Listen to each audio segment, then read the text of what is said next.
সিপিবির মতো চলবে না। এই কথাটা মাথায় রেখে কিন্তু আমাদেরকে আমাদের প্রত্যাশা এবং সেই প্রাপ্তি দুটোকে একত্রে মেলাতে হবে।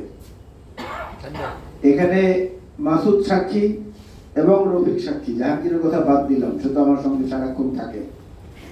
এই দুজনকে সাক্ষী রেখে আমি বলছি, আমি যখন বরকতুল্লাহ ভুলু ভাইয়ের সঙ্গে যুবদলের সাধারণ সম্পাদক ছিলাম, তখন বরিশাল অঞ্চলে যুবদল কেন্দ্রীয় নির্বাহী কমিটির 209 সদস্য বিশিষ্ট কমিটির মধ্যে 63 জন কেন্দ্রীয় নেতা ছিলেন বরিশাল বিভাগের। তারপরে তো আজকে অভিযোগ শুনতে হয় যে আমরা পদ পাই না, ওদেরকে পরিচর্যা করা হয় না। আর যখন আমি সভাপতি ছিলাম, এই সংখ্যাটা বেড়ে হয়েছিল তখন 87 জন। কি রফিক, ভুল বললাম? 87 জন কেন্দ্রীয় নির্বাহী কমিটিতে। হয়তো এটা হতে পারে যে প্রত্যাশা অনেক বড়, সেই অনুযায়ী পূরণ হয়নি, এটা হতে পারে। সে ব্যর্থতার দায়টুকু তো আমাদের নিতেই হবে।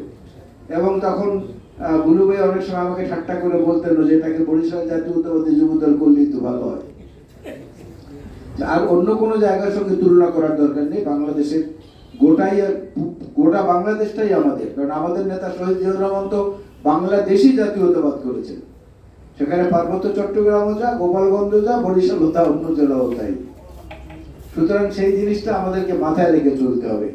আর 17 বছর ধরে টানা নির্যাতনের মধ্যে থাকার পরেও আমরা যে এখনো একত্র হই, নিজেরা কথাবার্তা বলি, এটাই একটা ওই যে বিভিন্ন শ্রেণী পেশার মানুষের সংগঠন, যেটাকে মাল্টি ক্লাস অর্গানাইজেশন বললে ভালো হয়, সেখানে এটাই একটা বড় বৈশিষ্ট্য।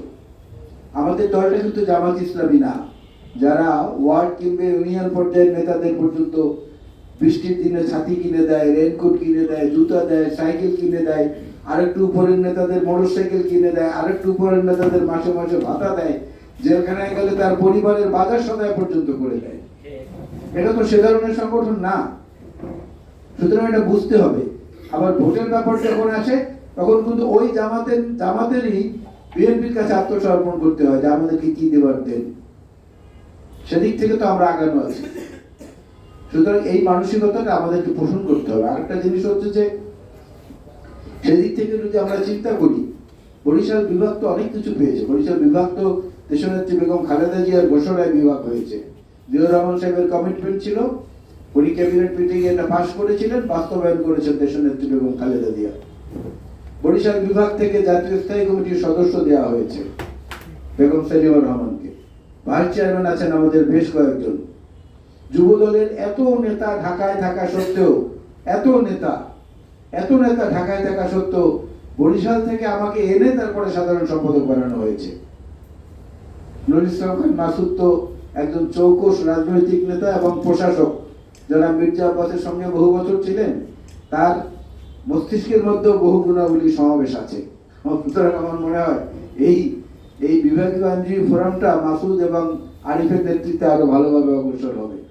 শুধু দেনা পাওনা বা চাওয়া পাওয়ার হিসাবটা না করে আমরা একে অন্যের সঙ্গে যদি আর্থিকভাবে জড়িত হতে পারি, যে কথাটি টিপু বলেছে খুব চমৎকার করে, সে আর্থিক সম্পর্কটা স্থাপন করলে তার মধ্যে আমাদের সন্তুষ্ট থাকা উচিত। কারণ রাজনীতিটাকে একটা প্রতিহিংসা, ঘৃণা এবং বিতৃষ্ণ এবং অপমানজনক অবস্থায় নিয়ে গেছে অত্যন্ত সফলতার সাথে শেখ হাসিনা। গোটা আওয়ামী লীগকেও আমি এখানে সংযুক্ত করতে চাই না, কারণ শেখ মুজিব করেছিলেন একদলীয় শাসন, তার কন্যা সফলতার সাথে করেছেন এক ব্যক্তির শাসন। ওবায়দুল কাদেরও জানে না, আমি হলফ করে বলতে পারি, ওবায়দুল কাদেরও জানে না যে 5 মিনিট পর তার বসে থাকা তার নেত্রী কি বলবেন। সেই অবাক হয়ে যায়। দেখেন আপনারা নির্বাচনগুলো, আজকেও বাংলাদেশের বিভিন্ন জায়গায় উপজেলা নির্বাচন আছে, ভোটার কত পার্সেন্ট যায় কি করে আমরা তো দেখি, আপনারাও দেখেন, কিন্তু নির্লজ্জের মতো সিইসি এসে বলে, অন্যরা বলে এত পার্সেন্ট ভোট হয়েছে। ওবায়দুল কাদেরের ছোট ভাই কাদের মির্জা, তিনি গতকালকে বলেছেন যে 7ই জানুয়ারির নির্বাচনে টাকা দিয়ে লোক ধরে ধরে এনে লাইন দিয়ে দাঁড় করানো হয়েছে ভোটার দেখানোর জন্য। সেটা আবার সাংবাদিকরা ওবায়দুল কাদেরকে কালকে প্রশ্ন করেছিলেন, তিনি উত্তর দেন নাই। উত্তর না দিয়ে তিনি চলে গেছেন যে আপনার ভাই তো এইভাবে বলছে, তার অর্থ আপনার নির্বাচনী এলাকায় এইভাবে সাজানো ভোটার দাঁড় করানো হয়েছিল, কথা কি সত্য নাকি? ওবায়দুল কাদের জবাব দেয় নাই। আবার দেখেন করেছে কি, এত কিছু চলতেছে, এত তাণ্ডব, একটা থেকে আরেকটার দিকে দৃষ্টি ফেরানোর জন্য বেনজিরের কাহিনীর জন্য রানা দাশগুপ্ত, হিন্দু বৌদ্ধ খ্রিস্টান ঐক্য পরিষদের নেতা, তিনি কালকে গোপালগঞ্জে সেই সাভানা রিসোর্ট নাকি বেনজিরের, সেখানে দাঁড়িয়ে তিনি বলেছেন, প্রধানমন্ত্রী দেখে যান আপনার বেনজির সংখ্যালঘুদের উপর কিভাবে অত্যাচার করে এই হাজার হাজার একর জমি দখল করেছে, আপনি এখানে এসে দেখে যান। এটা হিন্দু বৌদ্ধ খ্রিস্টান ঐক্য পরিষদের রানা দাশগুপ্তের বক্তব্য। আবার এদিকে আসেন, নতুন একটা ঘোষণা হয়েছে, এত লোক নির্বাচনে দায়িত্ব পালন করেছে, এত নির্বাচনী কর্মকর্তা, এত অফিসাররা, এত আনসার, এত ভিডিপি, এত মহিলা আনসার, কারো জন্য কিছু নাই, পুলিশদেরকে পদক দেওয়া হবে 7ই জানুয়ারি নির্বাচনে যারা দায়িত্ব পালন করেছে।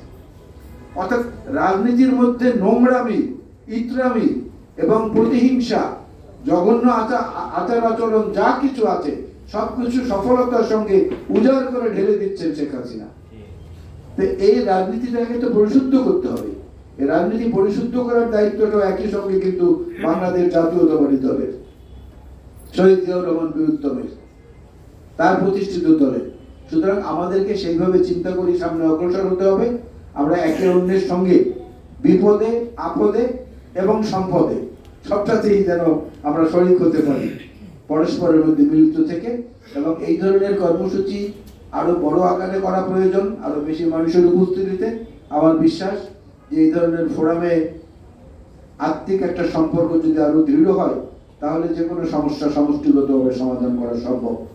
আপনাদের সবাইকে আজকের এই জন্মদিনে শুভেচ্ছা জানিয়ে, নেতৃবৃন্দ যারা রয়েছেন তাদের সবাইকে আমি প্রত্যাশা করি যে এই ফোরাম সামনে আরো